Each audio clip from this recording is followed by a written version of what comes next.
16 வயதில் குமார குலோத்துங்கன் படத்தின் வழியே திரைத்துறையில் நுழைந்த இவர் நடிப்பு, நடனம், பாடல் போன்ற கலைகளிலும் புகழ்பெற்று விளங்கியவர். தமிழ் சினிமாவில் முதல் கனவுக்கன்னி என்றே போற்றப்பட்டவர் டி. ஆர். ராஜகுமாரி அவர்கள். மன்மத லீலையை வென்றவர் உண்டோ என்ற பாடல் இவரை வர்ணித்த பாடல்தான். ஹரிதாஸ், சிவகவி, மனோன்மணி, சந்திரலேகா, வானம்பாடி, மனோகரா போன்ற இவரின் படங்கள் இன்னும் நீண்டு கொண்டே போகும். பெரும்பாலும் படங்கள் 100 வாரங்களை கடந்துதான் ஓடியது. சிவாஜியுடன் தங்கப்பதுமை, எம்.ஜி.ஆருடன் பணக்காரி, பெரிய இடத்து பெண் போன்ற படங்களும் இதில் அடங்கும். டி. ஆர். ராஜகுமாரி என்ற பெயரில் சொந்தமாக தியேட்டர் கட்டியதுடன் அதனை ஜெமினி திரைப்பட தயாரிப்பு நிறுவனர் எஸ். வாசன் அவர்கள் திறந்து வைத்தார். இவர்தான் 1948இல் டி. ஆர். ராஜகுமாரி அவர்களை வைத்து பிளாக்பஸ்டர் படமான சந்திரலேகா படத்தை தயாரித்தவர். படத்தில் டைட்டிலில் கதாநாயகியான டி. ஆர். ராஜகுமாரி அவர்களின் பெயர்தான் முதலில் போடப்பட்டது. கதாநாயகன் பெயர் பிறகுதான் வரும். டி. ஆர். ராஜகுமாரி அவர்கள் தமிழ் சினிமாவில் சொந்தமாக தியேட்டர் கட்டிய முதல் நடிகை என்ற பெயரையும் பெற்ற நடிகை இவர்.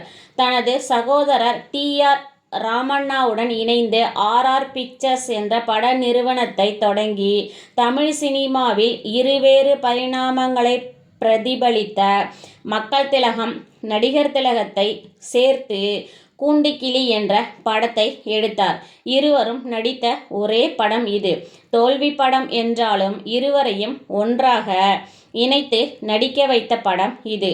பிறகு எம்.ஜி.ஆருடன் குலே பகவாலி என்ற படத்தை தயாரித்து நடித்தார் டி. ஆர். ராஜகுமாரி அவர்கள். அன்றைய அனைத்து சூப்பர் ஸ்டார்களுடன் நடித்த பெருமை டி. ஆர். ராஜகுமாரி அவர்களையே சேரும். இவர் தஞ்சாவூர் மாவட்டத்தை சேர்ந்தவர்.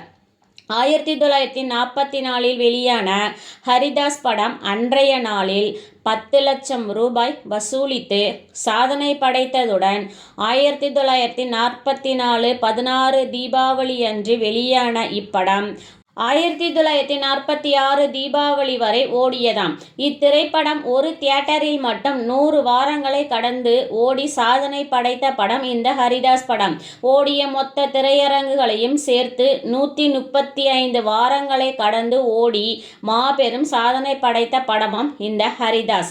சந்திரலேகா படத்தில் இவர் ஆடிய ஜிப்சி நடனம், கிளைமாக்ஸில் வரும் ட்ரம்ஸ் நடனம் இந்திய அளவில் பாராட்டுக்களையும் பெற்றதுடன் ஹிந்தி சந்திரலேகாவிலும் இவரே கதாநாயகியாக மாறிப்போனார். வானம்பாடி படத்தில் எஸ். ராஜேந்திரனின் அக்காவாகவும் நடித்தார். சிவாஜியுடன் தங்கப்பதுமை, அன்பு போன்ற படங்கள் பெரும் பாராட்டையும் பெற்றதாம். தமிழ் நடிகை, அதுவும் தஞ்சை மாவட்ட நடிகை. தமிழ் பட உலகில் கொடி கட்டி பறந்தார். அதுவும் 1940 முதல் 60களில் என்பது பெரும் ஆச்சரிய செய்திதான்.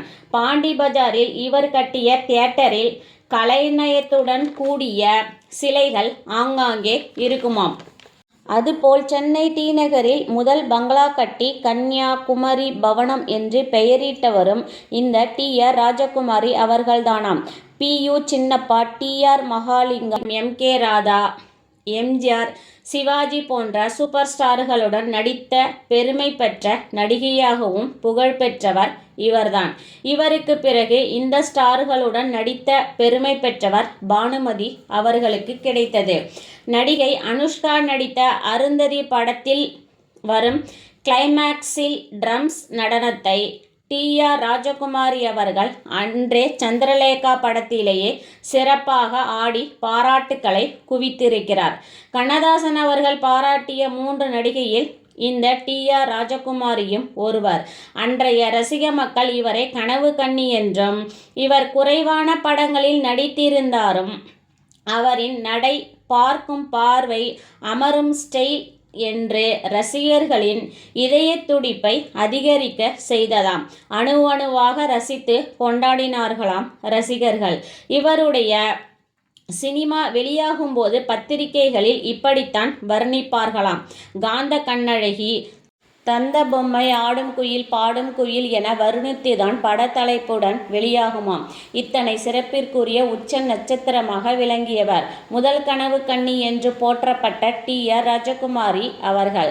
இவரின் பாட்டி கர்நாடக பாடகியாக இருந்த தஞ்சை குசலாம்பாள் அவர்களின் மகள் வழி பேத்தி இந்த தங்கத்தாரகை டி.ஆர். ராஜகுமாரி அவர்கள். தமிழ் சினிமாவில் முதல் சாதனைகளை பற்றி பேச ஆரம்பித்தால் அதில் இவரின் பெயர் வந்துவிடுமாம். பேரழகி என்று புகழ் பெற்றாராம். 1964 வானம்பாடி படத்தில் நடித்தார். இப்படத்தில் குழந்தை நட்சத்திரமாக கமல்ஹாசன் அவர்களும் நடித்திருப்பார். வானம்பாடி படமே இவரின் கடைசி படம். அதன் பிறகு அவர் சினிமா துறையோடு எந்த தொடர்பும் வைத்து கொள்ளவே இல்லையாம். திருமணமும் செய்து கொள்ளவில்லை. தனது தம்பி அவர்களின் குடும்பத்திற்காகவே வாழ்ந்தவர். மன்மத லீலையை வென்றவர் உண்டோ என்ற பாடலிற்கு கிடைத்த அங்கீகாரம் டி.ஆர். ராஜகுமாரி அழகிற்கு கிடைத்த அங்கீகாரமாகவே பேசப்பட்டதாம் அன்றைய காலகட்டத்தில். அத்தனை பேரழகியாம் இவர். 1950 வெளியான இதய கீதம் படத்தில் டி.ஆர். மகாலிங்கம் அவர்களுடன் இணைந்து 2 பாடல்களையும் பாடியிருக்கிறார். வாழ பிறந்தவள், கூண்டுக்கிளி, குலே பகவாலி போன்ற படங்கள் இவரின் சொந்த தயாரிப்புகள். குறைவான படங்களே நடித்திருந்தாலும் இவர் அடைந்த உச்சம் சொல்லி மாளாது என்கிறது திரைவட்டாரம். மயக்கும் விழிகள், இவரின் உயரம், உடலமைப்பு, வசீகர குரல், நடனம் என்று பன்முக திறமை கொண்ட ராஜாயி என்று இயற்பெயர் கொண்ட டி.ஆர். ராஜகுமாரி அவர்கள் தமிழ்நாட்டிற்கு மட்டுமல்ல இந்தியாவின் ராஜகுமாரி என்றும் பேசப்பட்டார். அத்துடன் தமிழ் சினிமாவில் முதல் கவர்ச்சி நாயகி, முதல் வில்லி, முதல் கனவு கன்னி, ஒரே நேரத்தில் கதாநாயகி, வில்லி, குணச்சித்திரம் என்று பல வேடங்களிலும் ரவுண்டு கட்டியவராம் இந்த டி.ஆர். ராஜகுமாரி அவர்கள். கண்ணதாசன் அவர்கள் கூறியது: எனக்கு மறு ஜென்மம் என ஒன்று இருந்தால் நான் டி.ஆர். ராஜகுமாரியின் தம்பியாக பிறக்க வேண்டும் என்று. இத்தனை முதல் முத்திரைக்கும் சொந்தமான இவரின் முதல் 3 படங்கள் தோல்வி படங்களே. குமாரகுலோத்துங்கன் படம் பலர் தோல்வி படம் என்று சொல்கிறார்கள். ஆனால் டி.ஆர். ராஜகுமாரியோ ஒரு பேட்டியில், எனது முதல் படம் குமாரகுலோத்துங்கன் வெளியாகாதது எனக்கு வருத்தமே என்று கூறியிருக்கிறார். அதன் பிறகு மந்தாரவதி, சூரியபுத்ரி போன்ற படங்களும் படு தோல்வி படங்களாம். அதன் பிறகு கே. சுப்பிரமணியன் அவர்களின் தயாரிப்பில் வெளியான கச்ச தேவயானி படமே பெரும் வெற்றியை பெற்றதாம். சந்திரலேகா படமே இவரை அகில உலக கதாநாயகியாக மாற்றியதாம். பெயருக்கு ஏற்றாற்போல் இன்றும் இவர் திரையுலகின் ராஜகுமாரியாகவே திகழ்கிறார். இப்படி சினிமா துறையில் பல முதல் வரலாற்றுக்கு சொந்தமானவர் தஞ்சாவூரை சேர்ந்த டி.ஆர். ராஜகுமாரி அவர்கள். நன்றி.